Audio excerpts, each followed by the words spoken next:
આજ સુધી તમે દુનિયાના 7 અજુબા જોયા છે, પણ આજે હું તમને દુનિયાનો 8મો અજુબો બતાવું.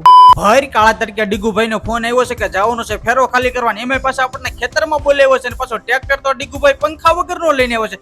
ઓલો વાંદરો કેમ લટકતો જાતો હોય એમ આપણે ટ્રેક્ટરમાં લટકતો જવાનું છે.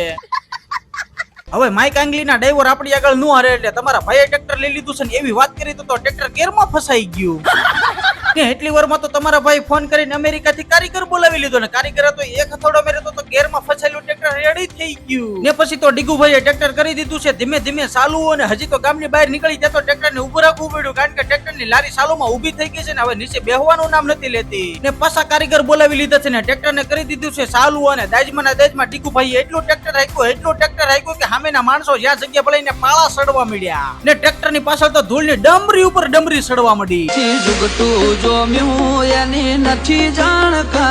ને હવે આવા ગીત સાંભળવું અને હું હાથ મારો એટલે ડીગુભાઈને ઉતારી દીધા છે હેઠા, ને હવે ટ્રેક્ટર તમારા ભાઈએ હાથમાં લઈ લીધું છે. હવે આવા ગીત તો વાગ્યા કરે એની રીતે આપણે તો ધીમે જ ટ્રેક્ટર હાંકવાનું થાય છે. હવે ટ્રેક્ટરમાં આપણો દેશી જુગાડ જોવો, લાઈટ ચાલુ કરવા કે સ્વિચ પીચ નથી આપી, આપણે ડાયરેક્ટ શેડ આપી દીધા છે. This is the technology.